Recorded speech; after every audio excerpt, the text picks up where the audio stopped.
Hello, नमस्कार मेरे प्यारे कृषि योद्धाओं। कैसे हो आप सब? आशा करता हूँ कि आप सब स्वस्थ होंगे, मस्त होंगे और अपनी पढ़ाई में जबरदस्त तरीके से व्यस्त होंगे। तो डियर स्टूडेंट्स, आप सबको पता है कि अपना एग्जाम है वो अब 24 को होने वाला है पर्सनैलिटी डेवलपमेंट का। उससे पहले मैं आपको बता दूं कि पर्सनैलिटी डेवलपमेंट की वन शॉट क्लास, उसके अलावा प्रीवियस ईयर के पेपर सॉल्यूशन की क्लास और अन्य वीडियो लेक्चर्स है वो सरोकार एग्री इंस्टीट्यूट के यूट्यूब चैनल पर अवेलेबल है। उनको जाके वो आप देखें। आज अपन बात करने वाले हैं, वो बात करने वाले हैं कि पर्सनैलिटी डेवलपमेंट के गैस पेपर की एक तरीके से बात करेंगे कि कौन कौन से क्वेश्चन है वो इंपॉर्टेंट रहने वाले हैं। अपनी जो सब्जेक्ट है पर्सनैलिटी डेवलपमेंट EXT 1 to 1, इसकी अपन बात करेंगे। इंपॉर्टेंट क्वेश्चन की बात करेंगे। किसकी बात करेंगे? इंपॉर्टेंट क्वेश्चन की बात करेंगे। गैस पेपर की बात करेंगे कि कौन सी क्वेश्चन है वो अपने एग्जाम में आपको देखने को मिलेंगे। तो शुरू करते हैं अपन आज की क्लास को। उससे पहले मैं आप सबको बता दूं कि अगर आप चैनल पर नए हैं तो चैनल को सब्सक्राइब कर दीजिए और अपने जितने भी क्लासमेट साथी है और अन्य कई यूनिवर्सिटियों में पढ़ रहे हैं उनके पास में भी है वो अधिक से अधिक शेयर कीजिए। तो बात करेंगे अपन आज। सबसे पहले अपन पेपर सॉल्यूशन करेंगे। EXT 1 to 1 का गैस पेपर सॉल्यूशन है ये अपना, कि कौन कौन से क्वेश्चन है वो इंपॉर्टेंट रहने वाले हैं। तो इसमें सबसे पहले अपन बात करते हैं डेफिनेशन की। किसकी बात करते हैं डियर्स? कि कौन कौन सी डेफिनेशन है वो अपने एग्जाम की दृष्टि से इंपॉर्टेंट है। उन डेफिनेशंस की अपन है वो डियर्स बात करने वाले हैं। पहली अपनी डेफिनेशन है वो है पर्सनैलिटी की। पर्सनैलिटी क्या होती है? पर्सनैलिटी या व्यक्तित्व की बात करें तो ये किसी व्यक्ति के स्थायी मानसिक व्यवहारिक गुणों का समूह है। पर्सनैलिटी की बात करें, व्यक्तित्व की बात करें, किसकी बात करें? अगर अपन पर्सनैलिटी की बात करें कि पर्सनैलिटी क्या होता है, तो पर्सनैलिटी होता है वो किसी भी व्यक्ति के स्थायी मानसिक और व्यवहारिक गुणों का समूह होता है। क्या होता है डियर्स? कोई भी व्यक्ति है उस व्यक्ति के स्थायी मानसिक और उसका व्यवहारिक गुणों का समान समूह होता है। मानसिक व व्यवहारिक गुणों का क्या होता है डियर्स? व्यवहारिक गुणों का समूह होता है। व्यवहारिक गुणों का वो समूह होता है जो उसको व्यक्ति को सोचने, महसूस करने और व्यवहार करने की विशिष्ट शैली को दर्शाता है।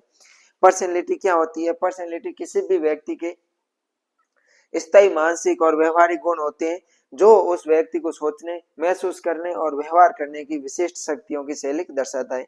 अगला है इनोवर्ट। इंट्रोवर्ट क्या होता है? इंट्रोवर्ट की अपन बात करेंगे कि अंतर्मुखी व्यक्ति कौन से होते हैं। अंतर्मुखी व्यक्ति वो होता है जो अधिकतर अपने अंदर की दुनिया में रहता है, अपने खुद के अंदर मस्त रहता है, जो अकेलापन रहता है। कैसा रहता है? जो अकेलापन जिस व्यक्ति को पसंद है, अकेलापन होता है उस व्यक्ति को पसंद होता है, वो व्यक्ति इंट्रोवर्ट होता है। अकेले अपनी और खुद की दुनिया के अंदर मस्त रहता है।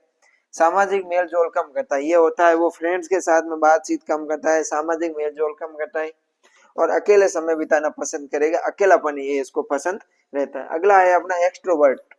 एक्सट्रोवर्ट की बात करें, बहिर्मुखी, तो बहिर्मुखी वह व्यक्ति होता है जो दूसरों के साथ बातचीत करना पसंद करता है।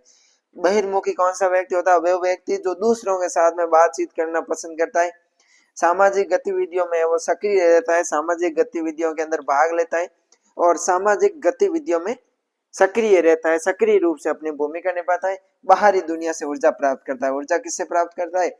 बाहरी दुनिया से प्राप्त करता है। लोगों से बातचीत करने में इसको मजा आता है। अगला है अपना सेल्फ एक्चुअलाइजेशन। कि सेल्फ एक्चुअलाइजेशन क्या होता है? आत्म साक्षात्कार वह प्रक्रिया है जिसमें व्यक्ति अपनी पूरी क्षमता और प्रतिभा को पहचान कर उसे पूर्ण रूप से विकसित करता है। आत्म साक्षात्कार या सेल्फ एक्चुअलाइजेशन का मतलब क्या होता है? सेल्फ एक्चुअलाइजेशन की अगर मैं बात करूं, सेल्फ एक्चुअलाइजेशन क्या होता है? सो सेल्फ एक्चुअलाइजेशन आत्म साक्षात्कार वह प्रक्रिया होती है जिसमें अपने व्यक्ति पूरी क्षमता और प्रतिभा को पहचान लेता है। क्या कर लेता है? व्यक्ति की जितनी क्षमता होती है उस क्षमता को पहचान लेता है, उसके साथ में वो अपनी पूरी प्रतिभा को पहचान लेता है। क्या कर लेता है? उसकी पहचान लेता है और उसको पूर्ण रूप से विकसित कर लेता है। प्रतिभा और क्षमता को क्या कर लेता है? पूर्ण विकसित कर लेता है, पूर्ण रूप से विकसित कर लेता है। ठीक है डियर्स, ये हो गई अपने सेल्फ एक्चुअलाइजेशन। सेल्फ एक्चुअलाइजेशन का मतलब क्या होता है? कि आत्म साक्षात्कार वो प्रक्रिया है जिसमें व्यक्ति अपनी पूरी इच्छा और पूरी क्षमता, प्रतिभा को है वो पहचान कर उसे पूर्ण कर लेता है और अपने जीवन का सर्वोच्च उद्देश्य उसको प्राप्त हो लेता है। अपना जो जीवन का गोल होता है, सबसे अच्छा गोल होता है, सर्वोच्च उद्देश्य होता है, उसको प्राप्त कर लेता है। आगे अपन बात करेंगे कि फिजियोलॉजिकल नीड्स क्या होती है, शारीरिक आवश्यकताएं क्या होती है। फिजियोलॉजिकल नीड, शारीरिक आवश्यकताएं वे मूलभूत आवश्यकताएं हैं जैसे भोजन। शारीरिक आवश्यकताएं होती है ये मूलभूत आवश्यकताएं होती है। क्या होती है? फंडामेंटल्स होती है वो बेसिक फंडामेंटल नीड्स होती है, मूलभूत आवश्यकताएं होती है, जैसे भोजन हो गया, पानी हो गया, नींद हो गया और सांस लेने की जरूरतें जो जीवित रहने के लिए अनिवार्य होती है उनको अपन क्या बोलते हैं, फिजियोलॉजिकल नीड्स कहते हैं। अगला है डियर्स अपना लोकस ऑफ कंट्रोल। क्या है ये लोकस ऑफ कंट्रोल? कि लोकस ऑफ कंट्रोल क्या होता है? लोकस ऑफ कंट्रोल या नियंत्रण का स्थान उस विश्वास को दर्शाता है जो एक व्यक्ति अपने जीवन की घटनाओं और परिणामों के लिए स्वयं जिम्मेदार होता है। क्या होता है डियर्स? लोकस ऑफ कंट्रोल उसको बोलते हैं, उस विश्वास को बोलते हैं जो व्यक्ति के परिणामों के लिए क्या होता है, व्यक्ति अपने जीवन की घटनाओं और परिणामों के लिए स्वयं जिम्मेदार मानता है या बाहरी शक्तियों जैसे भाग्य या दूसरों पर निर्भर रहता है। लोकस ऑफ कंट्रोल आपने बात की थी, दो प्रकार के होते हैं, आंतरिक नियंत्रण और बाहरी नियंत्रण। जो अपने खुद के भाग्य खुद को है वो जिम्मेदार मानता है, स्वयं को, वो आंतरिक नियंत्रण होता है। और जो दूसरी शक्तियों जैसे भाग्य हो गई, अपनी किस्मत हो गई और दूसरों पर निर्भर रहता है, वो बाहरी नियंत्रण होता है। अगला है बिहेवियर कि व्यवहार क्या होता है। क्या है डियर्स? अगर अपन बात करने वाले हैं बिहेवियर की, बात करने वाले हैं कि व्यवहार होता है वो क्या होता है। तो व्यवहार किसी व्यक्ति के द्वारा किए गए सभी क्रियाकलाप और प्रतिक्रियाएं होती है। व्यवहार क्या होता है? जो भी व्यक्ति होता है, व्यक्ति जो प्रतिक्रिया करता है, क्या करता है? व्यक्ति प्रतिक्रियाएं करता है या फिर जो व्यक्ति क्रियाकलाप करता है, जो व्यक्ति कार्य करता है, क्रियाकलाप करता है, उन क्रियाकलापों को क्या बोलते हैं? जो आंतरिक भावनाओं और विचारों बाहरी परिस्थितियों से प्रभावित होती है उसको अपन बिहेवियर व्यवहार कहते हैं। व्यवहार किसी व्यक्ति के द्वारा किए गए सभी क्रियाकलाप और प्रतिक्रियाएं होती है जो आंतरिक भावनाओं, विचारों और बाहरी परिस्थितियों से प्रभावित होती है। अगला है अपना एटीट्यूड्स कि एटीट्यूड्स क्या होते हैं। दृष्टिकोण या एटीट्यूड की बात करें तो एटीट्यूड किसी व्यक्ति की वस्तु, व्यक्ति या घटना के प्रति स्थायी सकारात्मक या नकारात्मक भावना, विश्वास और प्रतिक्रिया का संयोजन होता है। एटीट्यूड्स की बात करें कि एटीट्यूड्स क्या होता है, तो एटीट्यूड्स किसी भी व्यक्ति का किसी व्यक्ति के प्रति, किसी घटना के प्रति या फिर किसी वस्तु के प्रति स्थायी या सकारात्मक भावना, फीलिंग्स, उसके अलावा विश्वास या फिर जो प्रतिक्रियाओं का संयोजन होता है उसको अपन एटीट्यूड कहते हैं। अगली अपनी डेफिनेशन है वो है डियर्स प्रिसिपिटेशन की। प्रिसिपिटेशन क्या होता है? प्रिसिपिटेशन की मैं बात करूं, प्रिसिपिटेशन वह प्रक्रिया है जिसके द्वारा व्यक्ति अपने इंद्रियों से प्राप्त सूचनाओं को समझता है। प्रिसिपिटेशन का मतलब क्या होता है? वह प्रक्रिया जिसमें व्यक्ति अपनी इंद्रियों द्वारा प्राप्त सूचनाओं को है वो समझता है। जैसे अब अपने श्वास लेना हो गया, सेंसर, जो सेंसर अपने सेंसिटिव ऑर्गन्स होते हैं उनके द्वारा प्राप्त सूचनाओं को क्या करता है? समझता है, उनकी व्याख्या करता है और उसका अर्थ प्रदान करता है या उसका अर्थ निकालता है। आप ध्यान रखना जो भी अपने ये टर्मिनोलॉजी है ये इंग्लिश में याद करना डियर्स। एक बार फिर से आपको बता देता हूँ कि टर्मिनोलॉजी इंग्लिश में याद करना आपके लिए और सबके लिए अच्छा रहेगा। अगली अपन बात करते हैं लर्निंग की। लर्निंग क्या होता है? अधिगम क्या होता है? लर्निंग एक स्थायी परिवर्तन है। क्या है? लर्निंग की बात करें, अधिगम की बात करें तो ये एक स्थायी परिवर्तन होता है जो अनुभव, अभ्यास या शिक्षा के माध्यम से व्यक्ति के ज्ञान, व्यवहार या उसके कौशल में आता है। लर्निंग की बात करें, लर्निंग वो प्रक्रिया है, लर्निंग एक स्थायी प्रक्रिया होती है जिसमें व्यक्ति अनुभव, अपने अभ्यास और अपने शिक्षा के माध्यम से व्यक्ति के ज्ञान, व्यक्ति के कौशल और व्यक्ति के व्यवहार में क्या आता है। अगला है उसमें बदलाव आता है। अगला है वैल्यूज, मूल्य क्या होता है? लर्निंग की बात करें तो लर्निंग वो स्थायी परिवर्तन है जो व्यक्ति के अनुभव, अभ्यास या शिक्षा के माध्यम से व्यक्ति के ज्ञान, व्यवहार या कौशल में आता है। अगला है मूल्य। मूल्य वे सिद्धांत या मानक होते हैं जिन्हें व्यक्ति या समाज महत्वपूर्ण मानता है। मूल्य की बात करें तो मूल्य वे सिद्धांत या मानक होते हैं जिन्हें कोई व्यक्ति या समाज है वो महत्वपूर्ण मानता है और उनके निर्णय और व्यवहार को प्रभावित करते हैं। अगली अपन बात करते हैं डियर्स, तो अगली अपनी है इमोशनल इंटेलिजेंस कि भावनात्मक बुद्धिमत्ता क्या होती है, इमोशनल इंटेलिजेंस क्या होती है।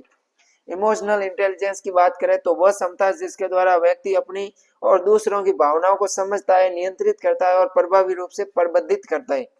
इमोशनल इंटेलिजेंस का मतलब होता है वह प्रक्रिया जिसके द्वारा व्यक्ति अपनी और दूसरों की भावनाओं को समझता है, अपनी और दूसरों के व्यक्ति की भावनाओं को समझता है, उन भावनाओं को नियंत्रित करता है और प्रभावी रूप से प्रबंधित करता है।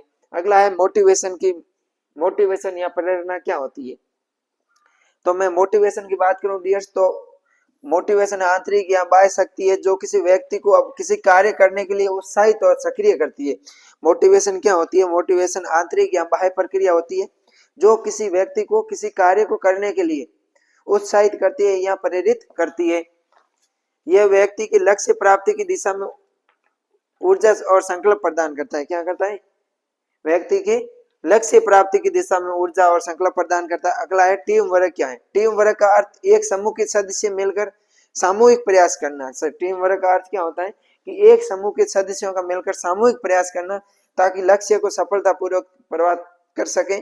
इसमें सहयोग, समन्वय और पारस्परिक समझ भी शामिल होती है। टीम वर्क में सहयोग शामिल होता है, आपस के लोगों के बीच में समन्वय भी शामिल होता है और पारस्परिक सहयोग भी शामिल होता है।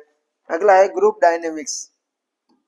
आप काम करना डियर्स, एक तो आप ये अपने वन शॉट क्लास है उसको देख लेना, एक प्रीवियस ईयर की पेपर सॉल्यूशन की क्लास को देख लेना और एक ये गैस पेपर की क्लास को देख लेना। इन तीनों क्लास से बाहर आपको एक भी क्वेश्चन देखने को नहीं मिलेगा।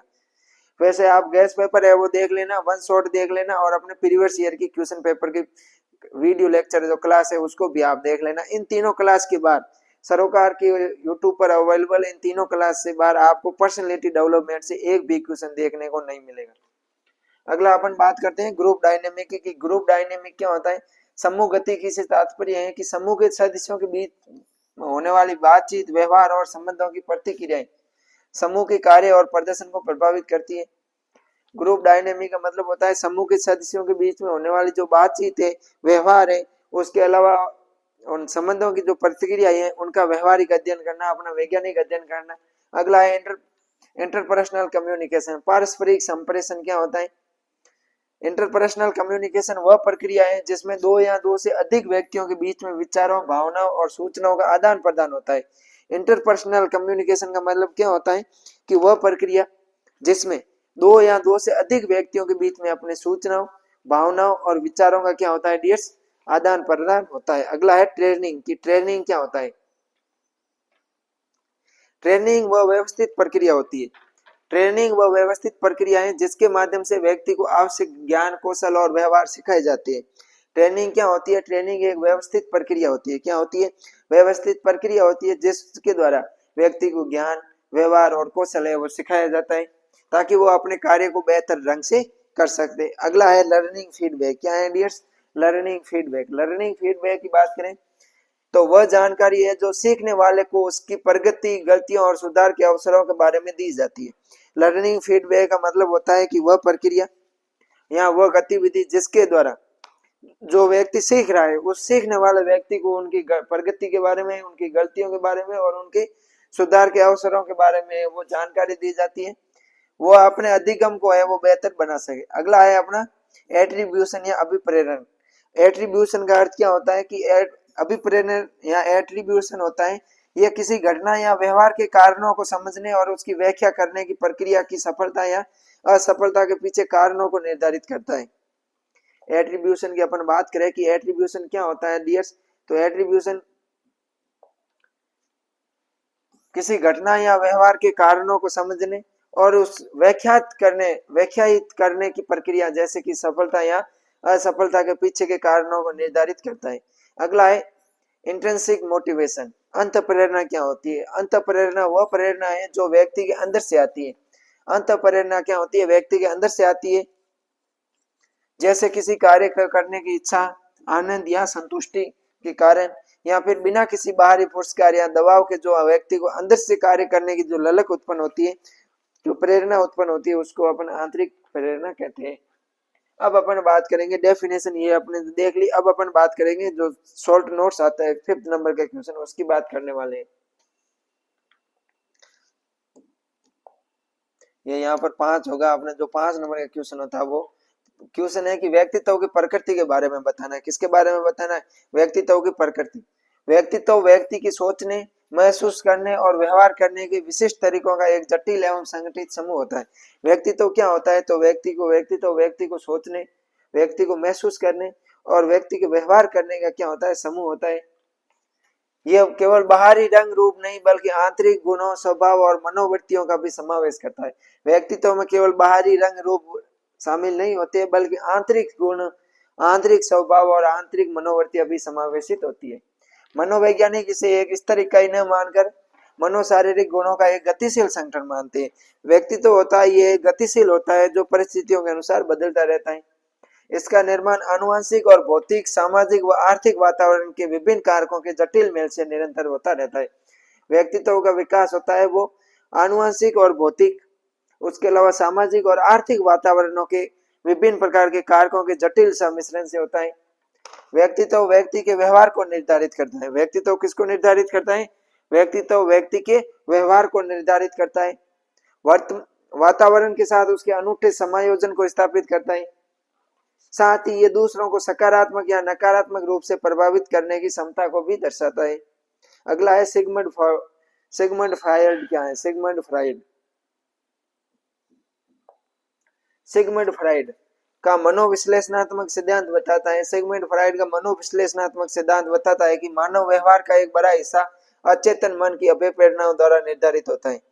सिगमंड फ्रायड ने क्या बताया था कि मानव के व्यवहार का एक बहुत बड़ा हिस्सा होता है वो अचेतन मन। कौन सा मन? अचेतन मन की अभिप्रेरणाओं द्वारा निर्धारित होता है। फ्रायड ने मन को चेतन, अचेतन और अर्धचेतन स्तरों में बांटा था। फ्रायड ने मन को 3 भागों में बांटा, चेतन, अचेतन जो लगभग 90% होता है, और अर्धचेतन में बांटा। व्यक्तित्व की संरचना तात्कालिक संतुष्टि, ईगो और सुपर ईगो शामिल होते हैं। ईड की इच्छाओं को ईगो वास्तविकता के संदर्भ में समायोजित करता है। ईड मतलब तात्कालिक संतुष्टि होती है, इसको है वो ईगो संदर्भ में समावेशित करता है, जबकि सुपर ईगो अनैतिक आवेगों पर रोक लगाता है। सुपर ईगो होता है वो अपने अनैतिक आवेग होते हैं उन पर रोक लगाता है। यह सिद्धांत रक्षात्मक युक्तियों का भी वर्णन करता है। अगला है अपना ट्रेल्ड थ्योरी। क्या होती है? गुण सिद्धांत की बात करेंगे। किसकी बात करेंगे? Trailed theory. गुण सिद्धांत मानता है कि लोगों में कुछ सार्वभौमिक व्यक्तित्व गुण होते हैं। क्या होते हैं? लोगों के अंदर सार्वभौमिक व्यक्तित्व गुण होते हैं जिनकी ताकत और तीव्रता व्यक्तियों में भिन्न होती है। ये गुण व्यक्ति के सोचने, महसूस करने और व्यवहार करने के विशिष्ट तरीकों को समझने में सहायता करती है। गुण सिद्धांत क्या बताता है कि कुछ व्यक्तियों के अंदर सार्वभौमिक व्यक्तित्व गुण होते हैं। क्या होते हैं? कुछ व्यक्तियों के अंदर है, लोगों में कुछ होते हैं वो सार्वभौमिक व्यक्तित्व गुण होते हैं जो उनकी ताकत, तीव्रता या फिर युक्तियों से भिन्न होते हैं। ये गुण व्यक्ति को सोचने, महसूस करने और व्यवहार करने के विशिष्ट तरीकों को समझने में सहायता करते हैं।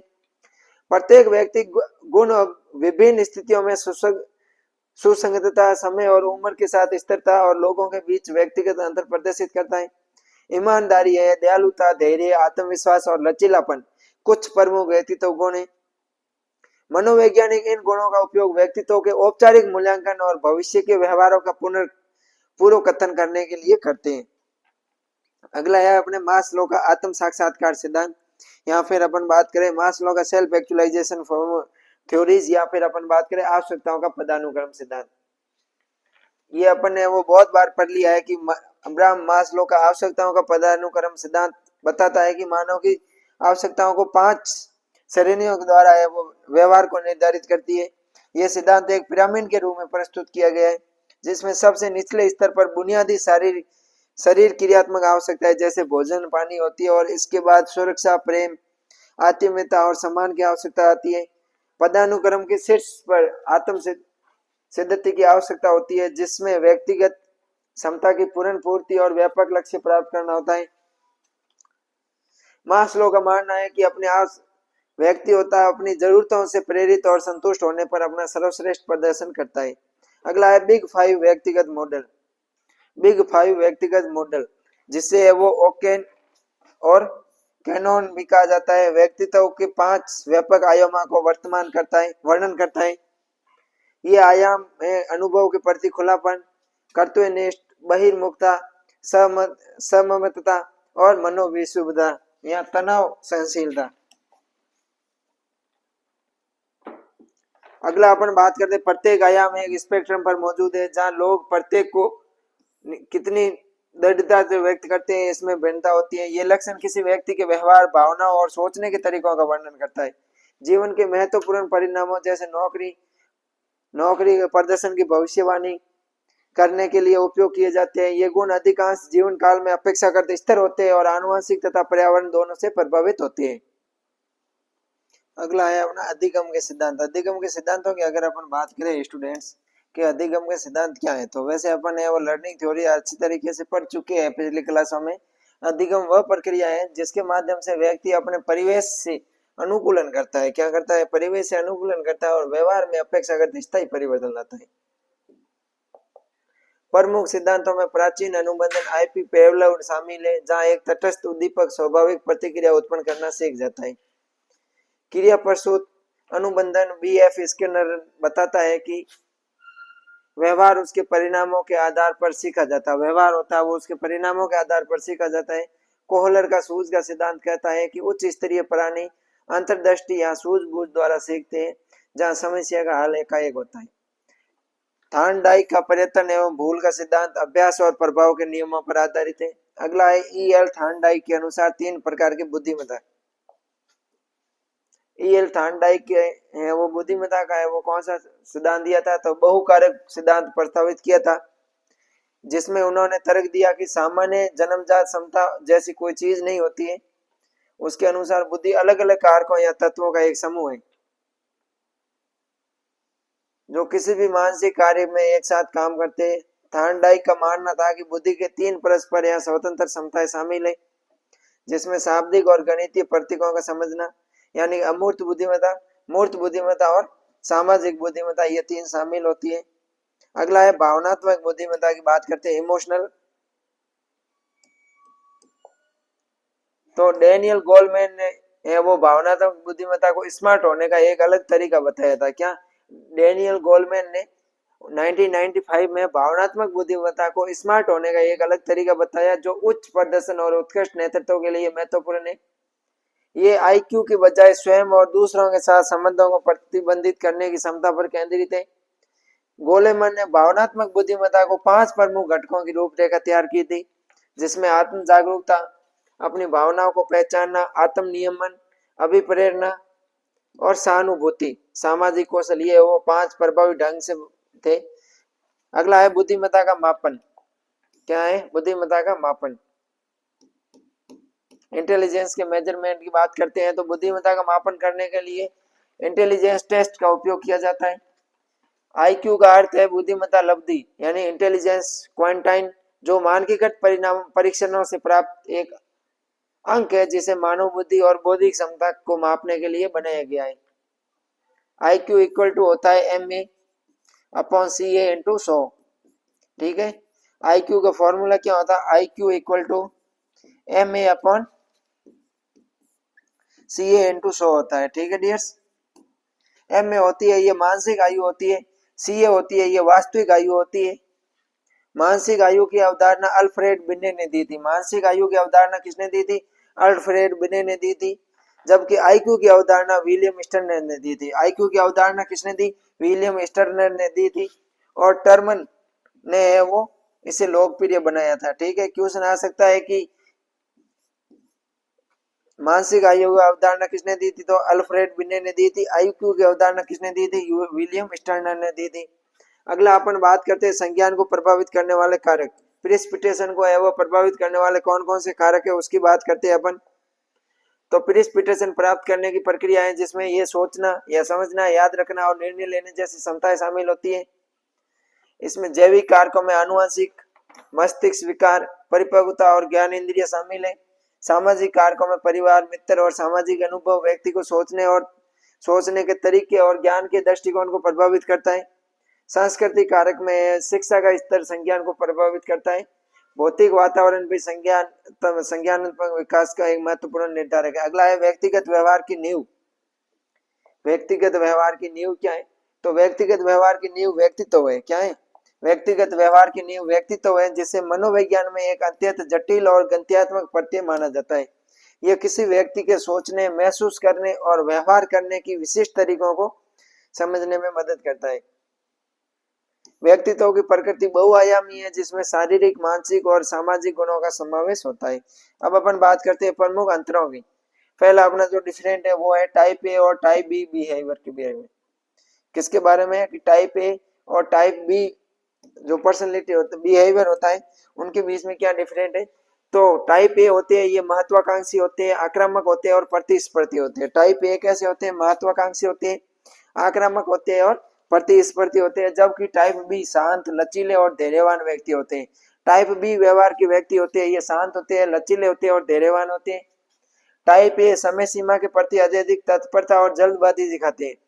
टाइप ए व्यक्तित्व वाले व्यक्ति है वो समय सीमा के प्रति अत्यधिक क्या होते हैं, तत्परता और जल्दबाजी दिखाते हैं, समय के विरुद्ध है वो दौड़ रहे होते हैं। टाइप बी लक्ष्यों की ओर धीमी गति से काम करते हैं, बिना किसी तात्कालिक के लक्ष्यों की ओर धीमी गति से वो काम करते हैं। तनाव और भावनाएं, आसानी से निराश और क्रोधित हो जाते हैं। टाइप ए है वो आसानी से निराश और क्रोधित हो जाते हैं, तनाव के प्रति अधिक संवेदनशील होते हैं। जबकि टाइप बी होते हैं ये आसानी से निराश नहीं होते, तनाव मुक्त रहते हैं। अगला है प्रतिस्पर्धा। टाइप ए अत्यधिक प्रतिस्पर्धी होते हैं, जबकि टाइप बी प्रतिस्पर्धा कम होती है। ठीक है, उसके बाद में अपन बात करें तो स्वास्थ्य जोखिम इनको है वो रक्त हाई बीपी का खतरा रहता है, हृदय रोगों का खतरा रहता है। जबकि टाइप बी है तनाव और चिंताओं का अनुभव कम करने की संभावना होती है वो कम रहती है। अब अगला अपना डिफरेंट है वो है अधिगम और लर्निंग एंड ट्रेनिंग के बीच में डिफरेंट बताना अपन को कि लर्निंग क्या होता है और ट्रेनिंग क्या होता है। तो लर्निंग होता है ये अनुभव और अभ्यास के माध्यम से व्यवहार में अपेक्षाकृत स्थायी परिवर्तन लाता है। जबकि ट्रेनिंग किसी व्यक्ति को है वो किसी कार्य को करने के लिए कौशल सिखाना या निर्देशित करना होता है। लर्निंग का उद्देश्य ज्ञान कौशल एटीट्यूड और व्यवहारों को व्यापक रूप से आत्मसात करना होता है। जबकि ट्रेनिंग का उद्देश्य होता है किसी विशिष्ट कार्य या भूमिकाओं के लिए आवश्यक विशिष्ट क्षमताओं को विकसित करना, दक्षताओं को, स्किल को प्राप्त करना होता है। लर्निंग होती है एक व्यापक और दीर्घकालिक प्रक्रिया है, जबकि ट्रेनिंग होती है ये अल्पकालिक प्रक्रिया होती है। ये इसके वो मुख्य अंतर हो गए। अगला अपना डिफरेंट है वो है एक्सट्रोवर्ट और इंट्रोवर्ट के बीच में डिफरेंट बताना कि अंतर्मुखी और बहिर्मुखी क्या व्यक्तियों में अंतर क्या है। बहिर्मुखी व्यक्तियों की बात करें तो ये अन्य लोगों के साथ में रहने से ऊर्जा प्राप्त करते हैं और सामाजिक स्थितियों में पनपते हैं। जबकि अंतर्मुखी व्यक्ति सामाजिकता के बाद है वो ऊर्जा की कमी महसूस करते हैं और अकेले समय बिताकर रिचार्ज करते हैं। बहिर्मुखी होते हैं ये मिलनसार होते हैं, बातूनी होते हैं, सामाजिक समारोह का आनंद लेते हैं। जबकि अंतर्मुखी होते हैं ये चेतनशील होते हैं और एकांत गतिविधियों को पसंद करते हैं। बहिर्मुखी होते हैं ये तुरंत प्रतिक्रिया देने की अधिक संभावना होती है। जबकि अंतर्मुखियों में वह प्रक्रिया देने की अपनी भावनाओं को संसाधित करने के लिए समय की आवश्यकता रहती है, ये धीरे प्रक्रिया करते हैं। अगला अपना क्वेश्चन है कि self actualization, personality development through self actualization, आत्म साक्षात्कार के माध्यम से व्यक्तित्व का निर्माण कैसे होता है उसके बारे में अपन को बताना है। तो आत्म का ये सेल्फ एक्चुअलाइजेशन का नियम अपन है वो अच्छी तरीके से पिछली क्लासों के अंदर पढ़ चुके हैं। सेल्फ एक्चुअलाइजेशन होता है वो अब्राहम मास्लो की आवश्यकताओं के पदानुक्रम का उच्चतम स्तर माना जाता है, 5वां स्तर माना जाता है।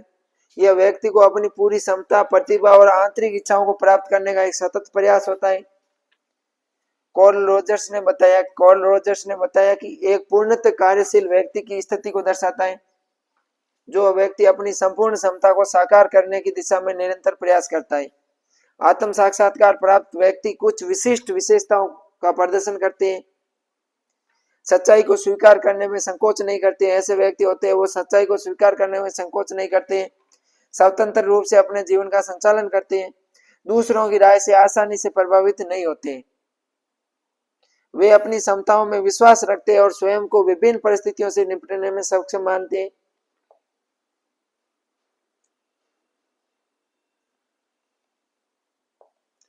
यह प्रक्रिया व्यक्ति को मानसिक परेशानियों से बचाने और दूसरों के लिए प्रेरणा का स्रोत बनाते हैं। यह समझना महत्वपूर्ण है कि आत्म साक्षात्कार केवल अंतिम गंतव्य नहीं है बल्कि व्यक्तिगत विकास की एक आजीवन यात्रा है। अगला अपना एक क्वेश्चन कि मायर्स ब्रिग्स टाइप इंडिकेटर क्या होते हैं, एमबीटीआई के बारे में बताना है।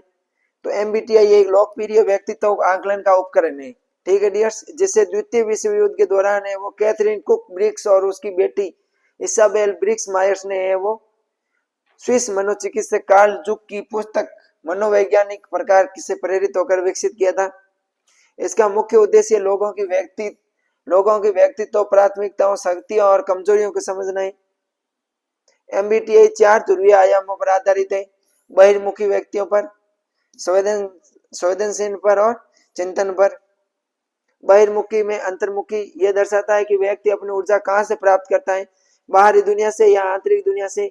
स्वेदन स्वेदन ये बताता है कि व्यक्ति जानकारी कैसे प्राप्त करता है, तथ्यों और वर्तमान वास्तविकता पर ध्यान केंद्रित करके या फिर है वो कल्पनाओं और भविष्यों पर ध्यान केंद्रित करके। चिंतन है ये इंगित करता है कि व्यक्ति निर्णय कैसे लेता है, और तर्क वस्तुनिष्ठता के आधार पर लेता है या फिर मूल्यों को दूसरों की भावनाओं पर विचार करके लेता है। उसके बाद में कि निर्णय होता है, वो निर्णय बाहरी व्यक्ति बाहरी दुनिया के साथ कैसे इंटरेक्ट करता है। अगला है व्यक्तिगत व्यवहार के मॉडल।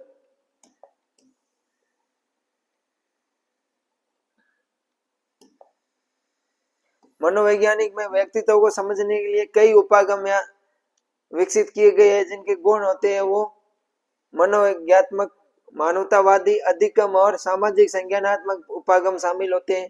गुण उपागम, मनोज्ञात्मक उपागम, मानवतावादी उपागम और व्यवहारवादी उपागम मॉडल ये शामिल होते हैं। इसका आप है वो स्क्रीनशॉट ले लेना, बाद में इसको पढ़ लेना। अब अपन बात करते हैं मानवतावादी मॉडल की बातें। मानवतावादी मॉडल ये आंतरिक गुणों पर है, वो आंतरिक गुणों, भावनाओं और आत्म धारणा पर जोर देता है। यह मानता है कि व्यक्ति स्वतंत्र प्राणी है और अपनी मानवीय मूल्यों को विकसित करने के लिए आंतरिक रूप से प्रेरित होता है। टाइप ए और टाइप बी व्यक्ति, तो इनको अपन ने वो अच्छी तरीके से देख लिया है पहले भी कि टाइप ए क्या होता है, टाइप बी क्या होता है। अगला है अधिगम के सिद्धांत, थ्योरी ऑफ लर्निंग। अधिगम के सिद्धांत, तो ये क्वेश्चन दोबारा आ चुका है। अपन ने उसमें बात की थी कि थॉर्नडाइक ने वो लर्निंग के कौन कौन से सिद्धांत दिए थे। फिर अपन ने क्लासिकल कंडीशन की बात की थी, पावलोव ने क्या बताया था। तो पावलोव ने क्या बताया कि एक रूसी वैज्ञानिक इवान पी पावलोव द्वारा प्रतिपादित किया सिद्धांत है। यह सिद्धांत उद्दीपन और अनुक्रिया के बीच में संबंध स्थापित करने पर आधारित है। इसमें एक तटस्थ उद्दीपक जैसे घंटी का एक स्वाभाविक उद्दीपक जैसे भोजन के साथ बार बार प्रस्तुत करने पर किया गया है। इनमें इन्होंने क्या बताया शास्त्रीय अनुबंध में कि पावलोव ने वो कुत्तों को भोजन देते थे। क्या करते थे, कुत्तों को भोजन देते थे और भोजन देने से पहले क्या बजाते थे, घंटी बजाते थे। क्या बजाते, घंटी बजाते। लगातार ऐसा करते रहते थे। तो बहुत दिनों बाद ऐसा करने पर जब वो बिना भोजन, जब भोजन नहीं देते और ऐसे ही अगर मान लो घंटी बजा देते, तो उनके मुंह से वो लार का स्त्राव होने वो लग जाता था। उसके बाद में इन्होंने एक वो ऑपरेंट कंडीशन के बारे में स्किनर ने बताया था। संज्ञानात्मक सिद्धांत अपने यह भी है वो पियाजे के पढ़ लिया था।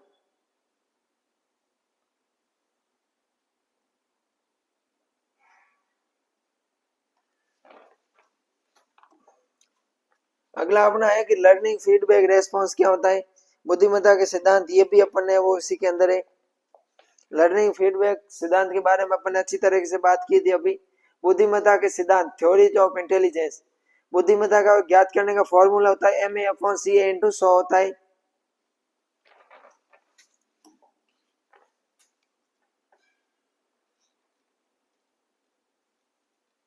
अगला अपना 7वां क्वेश्चन है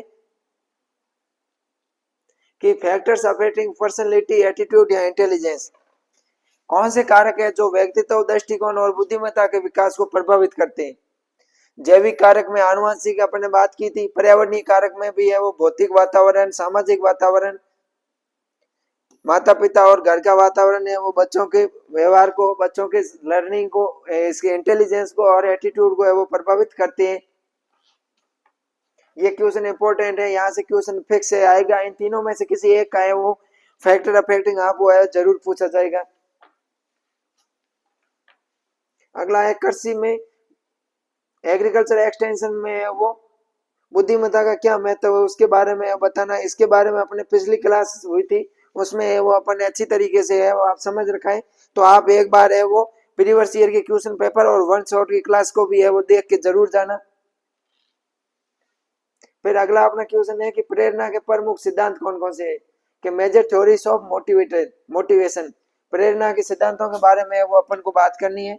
तो प्रेरणा के अगर मैं बात करूं तो बहुत सारे सिद्धांत है, उनमें से अपन ने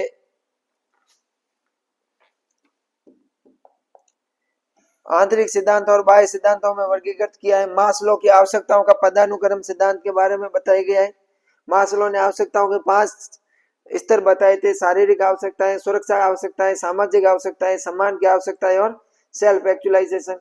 हर्जबर्ग ने वो द्वितीय कारक सिद्धांत दिया था, ये सब अपन पढ़ चुके हैं। मैक्स मैकलैंड ने वो क्या उपलब्धि प्रेरणा का सिद्धांत दिया था, अचीवमेंट मोटिवेशन थ्योरी बताई थी। ये है वो मुख्य मोटिवेशन के सिद्धांत है। इनका वो अपन ने पिछली क्लासों के अंदर अच्छी तरीके से व्याख्या कर रखी है। आप उन क्लासों को एक बार है वो जरूर देख के जाना। सारी क्लासें आपको है वो इसी प्ले लिस्ट में अपलोड मिल जाएगी। समय अभाव के कारण आज है वो मैं आप इस क्लास को थोड़ा जल्दी करने में लर्निंग फीडबैक या रेस्पॉन्स के बारे में बताना। तो लर्निंग फीडबैक क्या होता है ये भी अपन है वो अच्छी तरीके से पढ़ चुके हैं। लर्निंग फीडबैक है वो अपन अच्छी तरीके से पढ़ चुके हैं। आप एक बार है वो क्लास को सही ध्यान से ले लेना।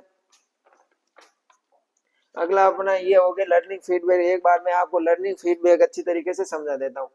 लर्निंग की बात करें तो लर्निंग एक जटिल और बहुआयामी प्रक्रिया होती है जिसके माध्यम से व्यक्ति अपने अनुभवों, प्रशिक्षण के परिणाम स्वरूप व्यवहार, ज्ञान, कौशल और अपेक्षाकृत स्थायी परिवर्तन लाता है। अब बात करें कि फीडबैक, लर्निंग फीडबैक से तात्पर्य उन विशिष्ट व्यवहारों, अनुक्रियाओं या आंतरिक परिवर्तन से है जो सीखने की प्रक्रिया के दौरान या उसके परिणाम स्वरूप एक व्यक्ति द्वारा प्रदर्शित किए जाते हैं।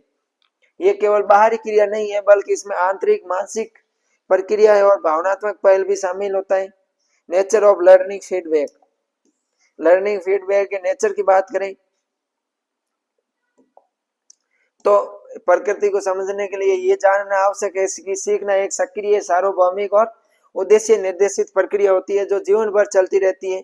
यह केवल ज्ञान का संग्रह नहीं है बल्कि एक ऐसी प्रक्रिया है जिसमें व्यक्ति अपने अनुभवों को संगठित करना है। लर्निंग केवल एक ज्ञान की संग्रह का नहीं होता है बल्कि एक ऐसा प्रक्रिया होती है जिसमें अपने व्यक्ति अनुभवों को वो संग्रह करता है।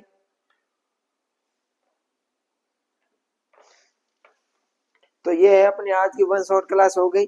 इसमें अगर आपको है वो कोई अच्छा नहीं है, समझ में नहीं आया है तो आप एक बार वन शॉट क्लास और उसके अलावा प्रीवियस ईयर पेपर सॉल्यूशन की क्लास को है वो जरूर देखना। और best of luck for exam, अच्छे से एग्जाम देना। मिलते हैं अपन नेक्स्ट क्लास में, तब तक के लिए थैंक यू।